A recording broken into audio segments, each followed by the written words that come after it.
wabarakatuh.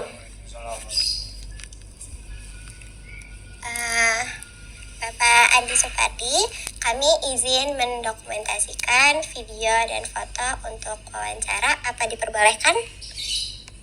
Ya, saya izinin untuk wawancara dengan. Terima kasih. Pertama, siapa nama lengkap Bapak? Nama lengkap Andi Supardi. Bisa dipanggil ya? Kalau dipanggil ngetrennya di Jakarta maupun di teman-teman sanggar ada di Jakarta, kenal panggilannya Andi Fadil atau Andi Sekibo Bapak. Nama senimannya lah. Apa latar belakang pendidikan Bapak? Kalau untuk latar belakang saya informal sekali karena mungkin saya boleh dikatakan anak Betawi ketinggalan zaman bagaimana di saat saya dilahirkan memang dari keluarga seniman yang mayoritas seorang seniman Betawi dulu ya, yang lahir tahun 60-an itu memang orang tua kami seorang seniman yang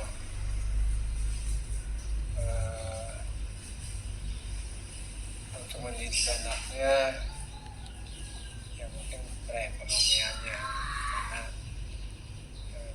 ya dibilang mungkin karena nenek kamu seperti itu orang Betawi jarang yang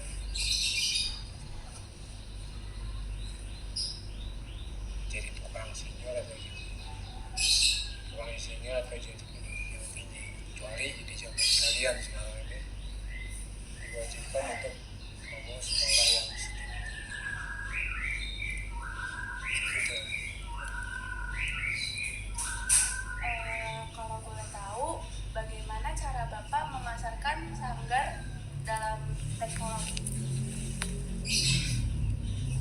Ya pastinya karena di zaman ini teknologi ya di zaman canggih, di zaman modern, jadi tidak kami ketinggalan dengan mensosialisasikan atau punya medsos, punya IG, punya FB, punya YouTube, punya Instagram, punya website. Sebetulnya seperti itu ya. Kalau enggak seperti itu mungkin untuk dikenal dengan kalangan zaman modern ini agak susah, tapi bermanfaatnya dengan jaminan sekarang ini sosmed itu udah lumayan bermanfaat. Melihat orang, oh ini sering kita share dengan kegiatan kita, dia tahu ada beberapa saya ngelihat di ini bang, saya mau ini secara langsung dia membutuhkan dia tarian, membutuhkan pertunjukan kita. Terus kalau boleh tahu juga, apa yang menginspirasi karya seni Bapak? Ya setidaknya aku berharap sih untuk anak-anak ini sekarang di zaman sekarang modern ini tidak lupa dengan istilahnya baca dengan kebudayaan nenek moyang kita yang kita orang timur kayak budaya, salah satunya itu bagaimana caranya anak muda itu suka dengan budaya, terus terkaitnya dengan bagaimana dengan sehubungan dengan dinas kebudayaan atau dinas terkaitan dinas pendidikan untuk mensosialisasikan anak-anak sekarang. Misalnya tugasnya apa sekolah, ada ekskul tari, musik dan sebagainya. Salah satunya kebanggaan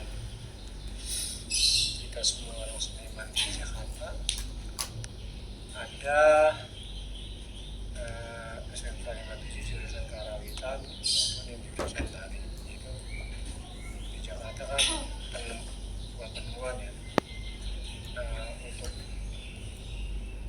mencoba di Jakarta itu ada sekolah seni. Ya di Bandung ada ISI, dan di mana ada ISI segala macam kan kayak gitu. Itu pencetus berdirinya 57 itu, kamu udah angkatan keberapa? 13. 13. Sama ini kan udah banyak pemasukan juga ya. Angkatan pertama itu kalau nggak salah Ana, Seto, Guru yang sekarang masih di sini, terus Atul, banyak ya yang pada saat itu angkatan pertama. Artinya 57 mungkin lebih maju lagi seninya maupun musiknya. Jadi kita pengen tahu sejak kapan Pak Andi mengikuti kesenian. Oh ya, kalau lihat ke belakang dengan sejarah, dengan latar belakang saya berkesenian sangat apa ya, suka duka berkewajiban, dan kebetulan apalagi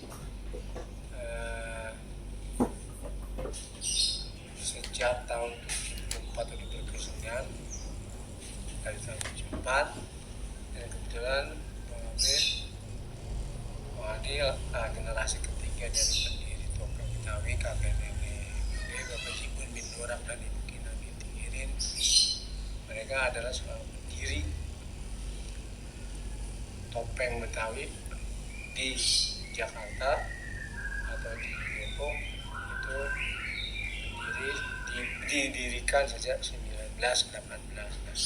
Saya udah generasi ketiga. Generasi pertama kakek nenek saya, kedua Bapak Jibun, kedua anaknya ada dari Jiun, Bokir Jiun, Kisam Jiun, Nabi Jiun, ibu saya Bapak Binti Jiun, nggak ada Jiun. Generasi ketiga ada saya, Adi, ada Pak Amu, Bang Almarhum, Bang Untung Almarhum, Pak ini, Bang Atin, siapa lagi ya, Bang Andra, Mas Oma, Bang Adi Almarhum, Bang Agus Almarhum, dan yang berkesenian. Terus yang Mbak Bu Dahlia, salah satunya angkatan ketiga, dan salah satunya Bu Dahlia itu anaknya udah generasi keempat ya, Bang Kasa. Jadi dia udah generasi keempat, termasuk anak saya bukan ini ya. Jadi saya berkesenian dari tahun 74 dari kampung-kampung untuk meneruskan warisan dari kakek nenek, untuk meneruskan salah satunya kesenian Betawi. Itu lumayan makan garamnya dan lumayan banyak untuk pengalaman berkesenian di kampung-kampung maupun di luar kota, dan beberapa pengalaman berkesenian di luar negeri. Lanjut. Baik, pertanyaan selanjutnya, biasanya pertunjukan Bapak dilakukan di mana? Yang zaman kapan ya? Eh, Kalau di zamannya dulu sekitar tahun 74, 78, 80, 87 itu sedang membuminya dengan kesenian topeng. Salah satu sekitar Pondok Gede, Pondok Ranggon, Bantar Jati, Kampung Sawah, Kampung Kramat, ya, Pelanggan, Pagerarang, kecapi, kesininya ngulonnya sana ya Cipedak, Krukut, Kampung Limo, Cabe, kesana itu Depoknya Pancoran Mas, Citayam, ya sekitar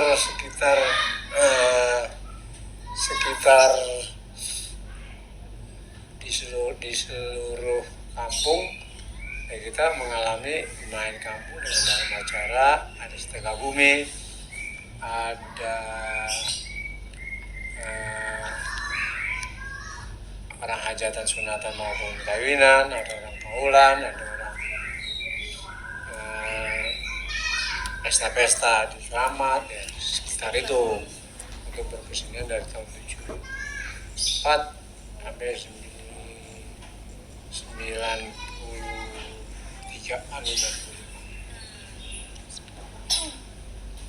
Baik, selanjutnya apa saja yang Bapak Andi lakukan untuk menjaga kesehatan dan keselamatan kerja?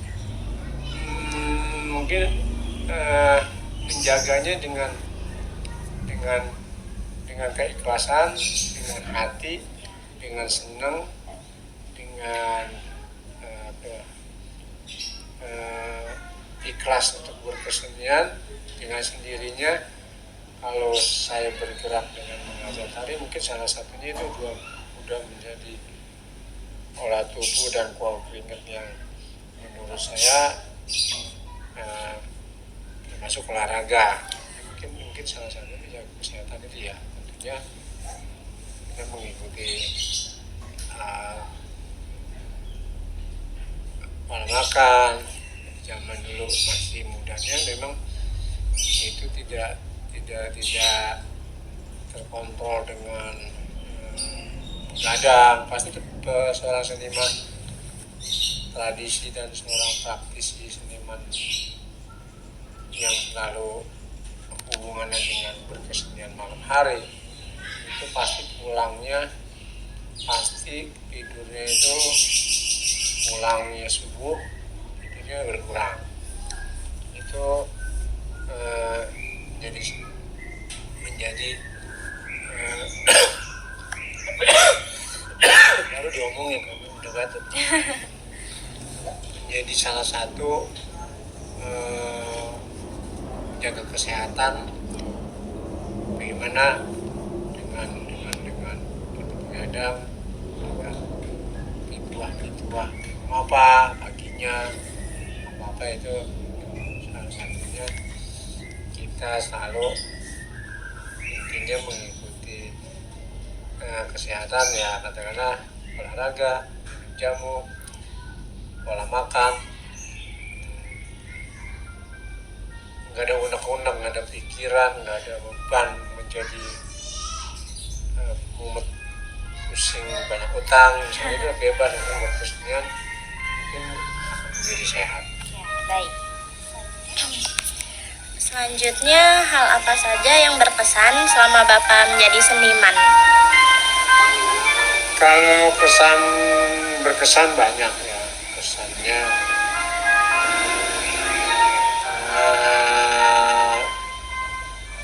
berkesenian pada di zaman saya tahun 70-an, yang namanya di zaman itu mungkin orang Betawi hajatan seadanya.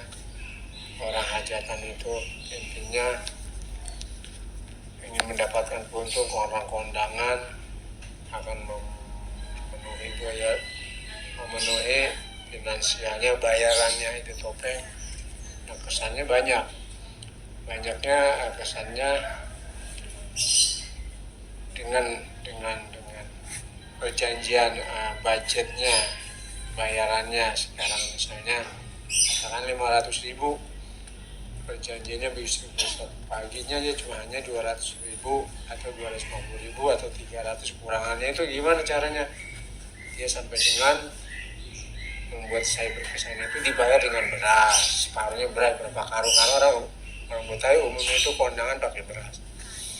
Kesannya lagi main di panggung di zamannya masih taruh, udah ke tahun 80-an 90-an udah harus pakai panggung, nggak pakai taruh lagi. jatuh, tangannya rame-rame jatuh, itu berkesan untuk berkesenian. Banyak kesan-kesannya, belum masuk listrik, pakai petromak, ya kan? Kalau main topeng itu pakai petromak, seberapa jam sekali itu dipompa, karena membutuhkan keterangan itu pakai minyak, ya kan? Itu tiba-tiba mati, tiba-tiba mainnya itu banyak kesan-kesannya itu mainnya. Kalau main di kampung itu ada petromak, tiba-tiba musim raron, tau nggak musim raron? Raron kan kalau ada keterangan itu pada ngumpul di tempat terang. Nah itu di panggung itu udah nggak kelihatan karena kan mainnya di lapangan, di halaman, apa itu. Maka itu kesan-kesan saya di sini. Kesannya banyak untuk berkesenian dengan candanya saya sama Kartini, sama Bang Amu, sama Budah Iya. Proses saya menuju ke tempat pertunjukan itu jalan, nah itu kan kesan-kesannya.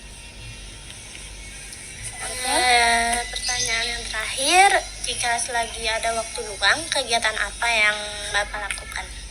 Yang saat sekali. Yang saat? Iya, Sekarang. yang akhir-akhir ini, Oh, belakangan ini. akhir-akhir ini tetap kita berkesenian, salah satunya ada sanggar di sini Cimanggis, ada sanggar di Perkampungan Budaya Bisa Dikembangkan, masih berjalan dari tahun 2000 di situ Dikembangkan. Saya di sini udah lama duluan, terus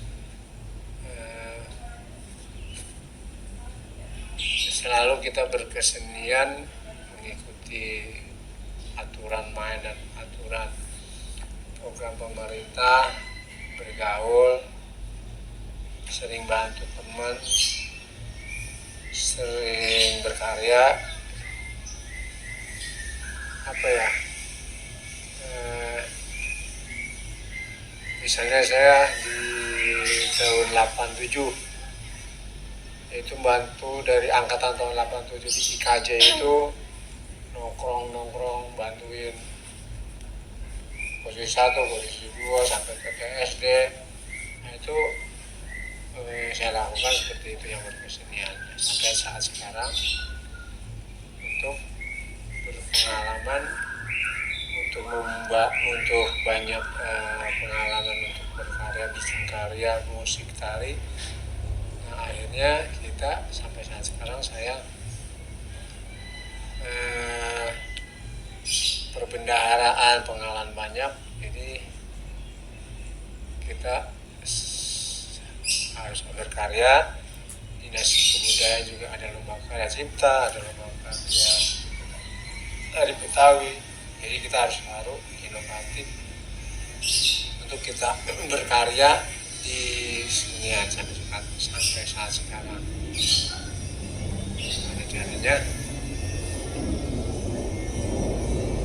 saya untuk berkesenian sampai kapan, menjayakan melestarikan kesenian Betawi, karena itu adalah salah satu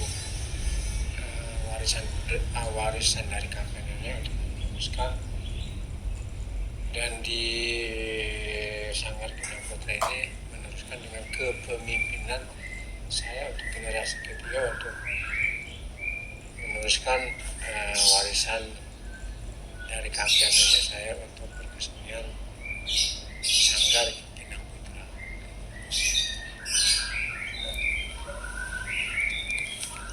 Ya, aku mau nanya satu lagi. Menurut Pak Andi, apa yang harus ditekuni, sikap dan sifat apa yang harus ditekunin sebagai seorang penari? Misalnya buat kamu, Ya, ya apa ya? Kamu harus tahu belajar, kamu harus tahu nonton, harus tahu belajar menonton, belajar melihat, belajar disiplin menari, disiplin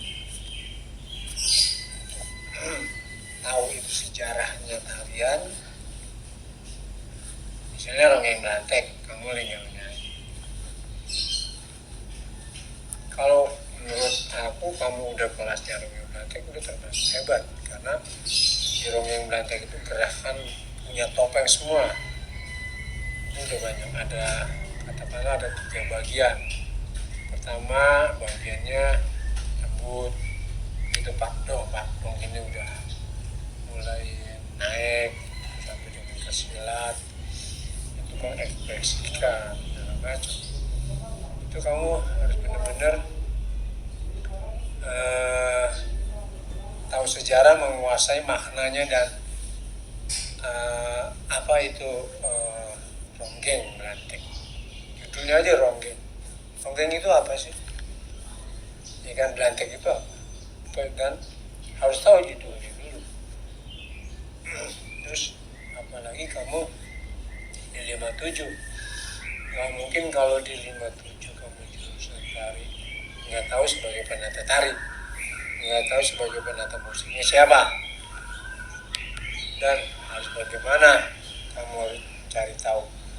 Dan gerakannya di 57 itu harus benar-benar ditekankan. Kamu jurusan akademi lah, karena tari sekolah itu di bidangnya, jangan sampai belajar, jangan sampai salah menggerakinnya. Nah, kalau kamu jurusan tari 57 gerakannya salah, bagaimana yang lainnya itu lebih.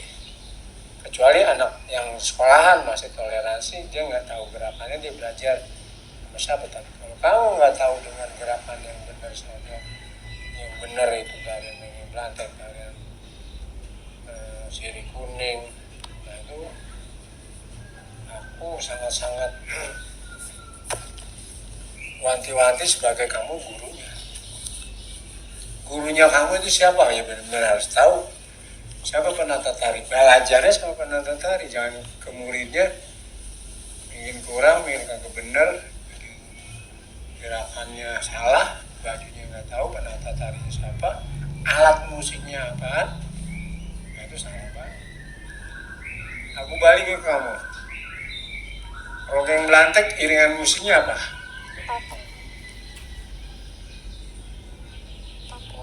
Topeng. Narojeng? Cakek topeng ya? Topeng. Salah. Bukan. Lenggangnya iringannya?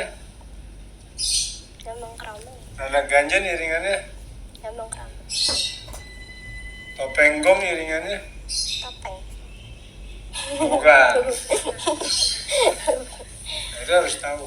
Dalam arti kamu harus tanya dengan ke guru kamu. Saya nggak mau buka kamu nih. Kalau kamu barusan jawaban itu salah semuanya, tanya iringan musiknya topeng gong apaan, iringan musiknya ngarojing itu apaan. Kan harus, aku nggak mau kasih tahu sekarang. Jawabanmu kamu salah. Ya setidaknya sekolahan itu harus tahu. Ya, kamu murid harus tanya ke gurunya bisa nggak jawab. Nah, itu harus kamu harus gitu. Warna baju, Rongeng Blantek kapan warnanya, ya kan, colek kapan warnanya, kan kayak gitu. Siapapun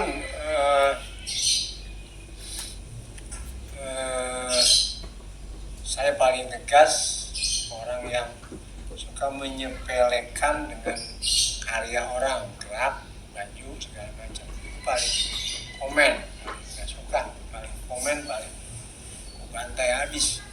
Lu harus menghargai karya orang, nggak gampang, nggak mudah, nggak murah, cari ide, terinspirasi dari apa, nyari gerak, bikin musik mahal, nah itu harus belajar ke sekolahan. Pokoknya saya paling komen orang yang nggak menghargai dengan kesenian. Misalnya kemarin kejadian di medsos itu yang punya saya, misalnya karya saya ngecas tepak dipakai, bajunya bukan dia habis acak-acak saya lacak anak Jakarta Barat, saya ketemu dari pihak sekolah, saya tuntut, bikin perjanjian, lu gue denda. Kalau gue jalur hukum, iya bang saya nggak bisa. Nah itu setidaknya seperti itu. Yang sembarangan, nonggeng belantek, baru bajunya harus sama. Merah. Merah muda. Merah muda, ya, merah jambu. Toka-tokanya warnanya merah harus apa namanya ini? Toka-toka. Ini apa namanya? Toka-toka silang. Nah kalau yang begini, Lingkaran bulat. Ternate, nah itu harus tahu. Ya. Bu Wiwi dia studi membuat salah satu orang yang belantek itu awalnya tahun 80. Dia, saya tahu prosesnya, saya musikin. Dulu awalnya pakai cowok, bikinnya cowoknya diganti. Nah, itu tahun 80. Nah usianya udah berapa tahun? 80. Nah itu harus menghargai dengan Bu Wiwi, dengan karena itu. Nah, kalau kamu udah belajar ngomong Belanda, aku anggap kamu udah termasuk di 57 tingkatannya lemah gitu. Belajarnya bener, silatnya ini Bu Wiwi kemarin ini bikin simulasi untuk geraknya yang dia sedih, banyak kelainan karena mungkin kecanggihan dengan belajar di YouTube, cuma yang sekolah, cuma hanya pentas biasa aja. Nah itu udah sebetulnya udah kecanggihan. Tapi kalau kamu anak 57 yang benar belajarnya wanti-wanti dengan penata tarinya. Ada lagi yang mau bertanya? Oke, mungkin itu saja yang kita tanyakan. Kami ucapkan terima kasih kepada Pak Andi karena telah meluangkan waktu dan mau untuk wawancara bersama kami.